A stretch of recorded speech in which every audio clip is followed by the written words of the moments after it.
Dear students, आज हम elimination pattern के सेकंड पार्ट के एमसीक्यूज शुरू कर रहे हैं। उम्मीद है फर्स्ट पार्ट आपने देख लिया होगा।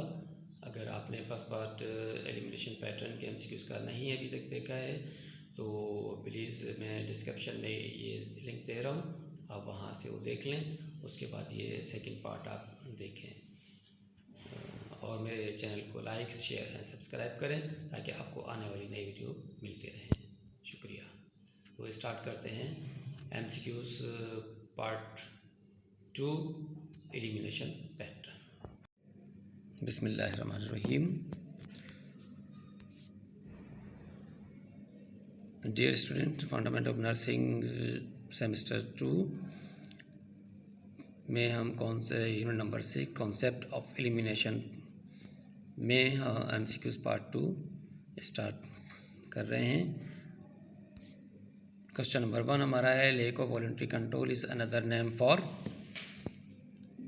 ए कॉन्स्टिपेशन, बी बाउल इनकॉन्टिनेंस, सी डायरिया, डी फ्लैटुलेंस।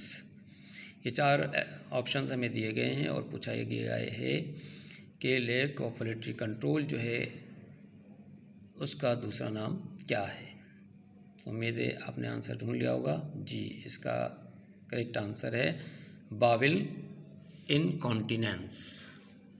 ठीक है, यानी कि जिसमें क्या होता है कि क्लाइंट को इख्तियार नहीं रहता अपने स्टूल को रोकने पर, ठीक है, या उसको लीकेज होती रहती है, जैसे कि आप पिक्चर में देख सकते हैं। Next question, question number 17, the inability to control bowel movements causing to leak unexpectedly from the rectum। यानी कि इसमें क्वेश्चन ये किया गया है कि ऐसी कंडीशन जिसमें इनएबिलिटी पैदा हो जाती है, किस चीज़ की इनएबिलिटी, या सलाहियत नहीं होती बाउल को मूवमेंट को रोकने की, ठीक है, और जो है वो स्टूल क्या होता है ना चाहते हुए लीक आउट हो जाता है रेक्टम से, तो वो कौन सी कंडीशन है। तो इसमें A constipation, B bowel incontinence, C diarrhoea and D flatulence. तो इसका करेक्ट आंसर है बाउल इनकॉन्टिनेंस, जिसमें हमें इख्तियार नहीं रहता कि हम अपना स्टूल रोक सकें। ठीक है। Question number 18, it forms while you eat or drink can cause oxygen and nitrogen to collect in the digestive tract।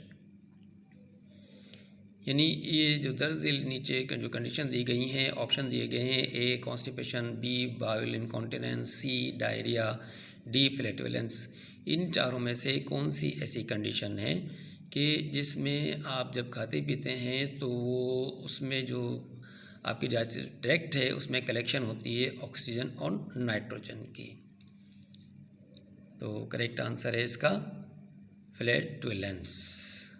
ठीक है, यानी कि हवा जो है वो आमतौर पे ये कहा जाता है कि भाई गैस हो गई है मुझे, या मुझे जो है ना वो हवा खारिज नहीं हो रही है। तो ये हवा खारिज ना होना क्या मतलब है, ये मतलब है इसका कि ये फ्लैटुलेंस हो गई है अंदर, यानी कि ये ऑक्सीजन और नाइट्रोजन गैसेस मिलकर जो है जमा हो जाती हैं हमारे डाइजेस्टिव ट्रैक्ट में, जिससे फ्लैटुलेंस का नाम दिया जाता है। Question number 19, cystitis is the inflammation of a stomach, b intestine, c urinary bladder and d gall bladder. तो सिस्टाइटिस किस चीज़ की इन्फ्लेमेशन को कहते हैं।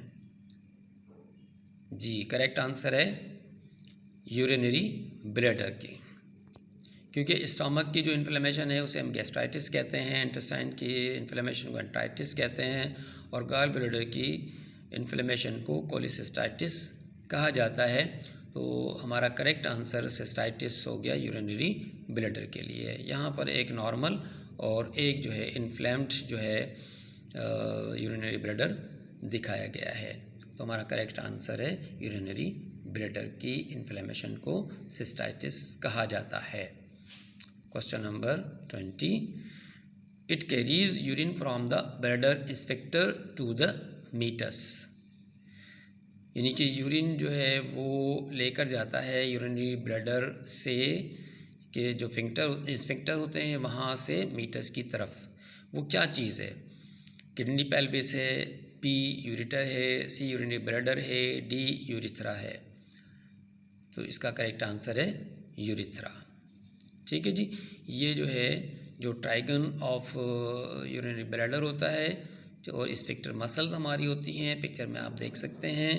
ठीक है, वहाँ से लेकर और यूरिन जहाँ बाहर निकलता है, मेल फीमेल दोनों का हमने दिखाया गया है। ठीक है, जो कि मीटस कहलाता है, तो उसको लेके जाता है, यूरिन को लेके जाता है urethra. Question number 21, creatinine is the by product of A fat metabolism, B protein metabolism, C muscle metabolism, D carbohydrates metabolism।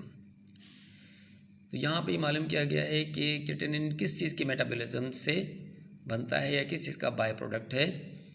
तो करेक्ट आंसर है हमारा मसल मेटाबॉलिज्म। मसल मेटाबॉलिज्म की जो कंडीशन है, सूरत है, उस सूरत में क्रिएटिनिन पैदा होता है, जबकि फैट मेटाबॉलिज्म का जो है उससे केटोन बॉडीज़ पैदा होती हैं। ठीक है, और ये जो है नर्वस सिस्टम यूज़ करता है इसको अल्टरनेट ऑफ ग्लूकोज के तौर पर। इसी के प्रोटीन मेटाबॉलिज्म से ब्लड यूरिया नाइट्रोजन वगैरह बनते हैं। ठीक है, और कार्बोहाइड्रेट मेटाबॉलिज्म से आपको मालूम है कि इससे ग्लूकोज बनता है। तो हमारा जो क्वेश्चन था creatinine is the by product of, तो उसके लिए हमारा आंसर है muscle metabolism. Question number 22, urea nitrogen is a by product of a fat metabolism, b protein metabolism, c muscle metabolism, d carbohydrate metabolism. तो अभी question number 21 में मैंने आपको बताया। ठीक है, तो उम्मीद है आपको याद होगा आंसर। जी क्या आंसर है सोचा? जी हाँ, हमारा आंसर है प्रोटीन मेटाबॉलिज्म। ठीक है जी, यहाँ पर क्योंकि यूरिया नाइट्रोजन जो है वो बनते हैं वो प्रोटीन के एंड प्रोडक्ट होते हैं। ठीक है, और ये हमारे लीवर और फिर वहाँ हमारे जो फिल्टर आउट होने के लिए ये किडनी की तरफ आता है, तो वहाँ से ये नाइट्रोजनस कंपाउंड जो हैं ये एक्सक्रीट आउट हो जाते हैं। Question number 23, a more reliable as an indicator of renal function is. अब इसमें सवाल ये किया गया है कि इन 4 ऑप्शन में से कौन सा ऑप्शन जो है वो बहुत ज़्यादा रिलायबल इंडिकेटर है रीनल फंक्शन का। ठीक है जी, इसमें A creatinine, B urea nitrogen, C blood urea nitrogen and D none of the above. तो इसका करेक्ट आंसर है ए क्रिएटिनिन। क्योंकि इसमें ये है कि बाज़ औक़ात ऐसा होता है कि जो यूरिया का बढ़ा हुआ होना जो है वो इसके फंक्शन को ज़्यादा वाज़ेह नहीं करता, इसलिए कि बाज़ औक़ात जो यूरिया नाइट्रोजन जो बढ़ा हुआ आ जाता है जब हम ब्लड टेस्ट करवाते हैं, तो इसमें ये बढ़ा हुआ डिहाइड्रेशन की वजह से भी हो सकता है। तो इसलिए जो है यूरिया नाइट्रोजन को जो है वो रिलायबल इंडिकेटर नहीं कहा जाता, जबकि क्रिएटिनिन को जो है वो रिलायबल इंडिकेटर कहा जाता है। ठीक है, question number 24, 5.5 to 7 is the normal range of A specific gravity of urine, B pH of urine, C albumin, D glucose. ये किस चीज़ की नॉर्मल रेंज है, ये सवाल किया गया हमसे। 5.5 to 7, तो ये नॉर्मल रेंज है पीएच ऑफ यूरिन की। ठीक है जी, question number 25, 1.01 to 1.030 is the normal range of A specific gravity of urine, B pH of urine, C albumin और डी ग्लूकोज। उम्मीद है मालूम होगा, बहुत पॉपुलर टेस्ट है यूरिन DR जब हम करवाते हैं उसमें ये रेंज लिखी हुई आती है, तो वो हमारा करेक्ट आंसर है specific gravity of urine.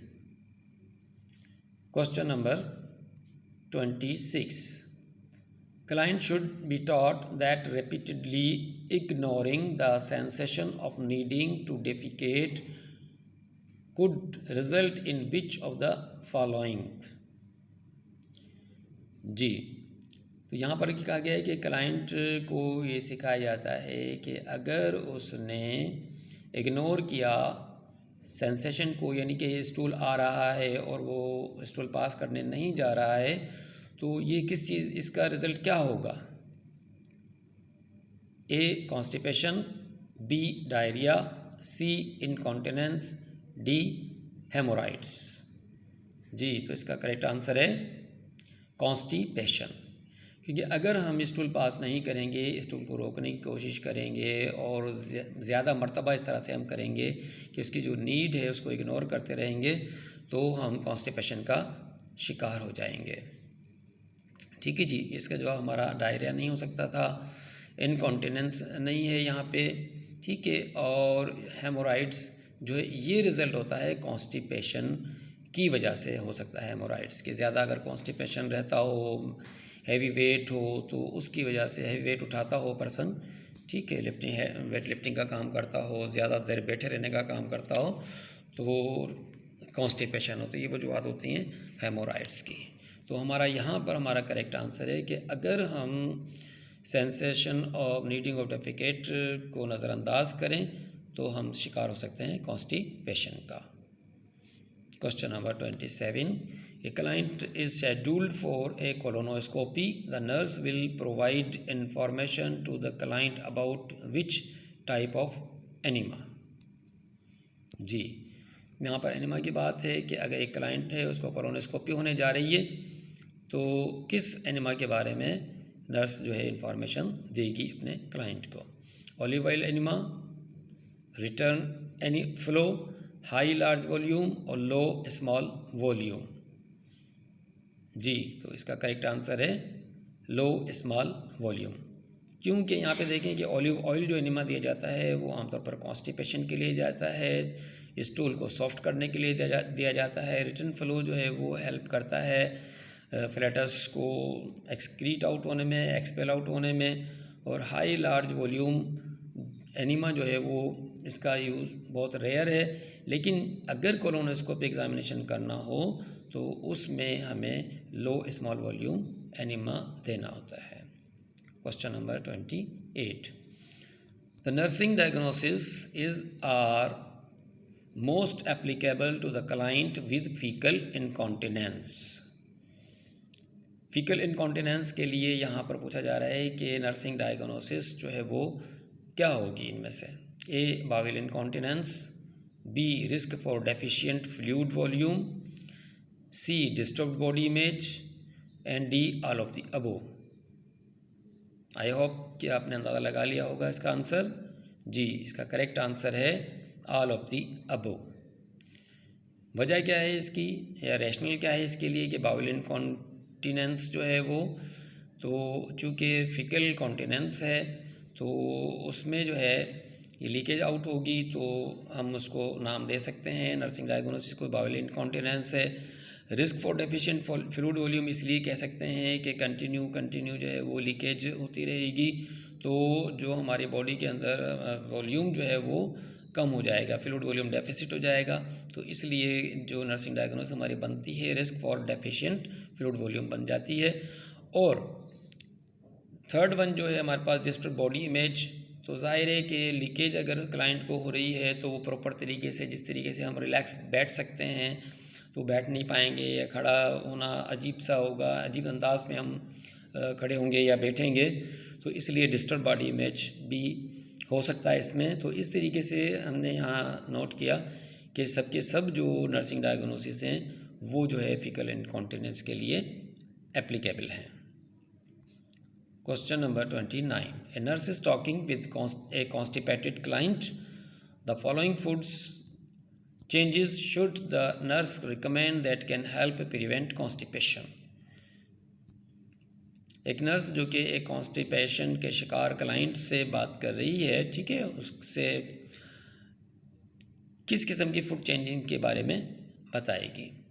A, cheese and macaroni, B, fresh food and whole wheat toast, C, rice pudding and ripe bananas, D, roast chicken and white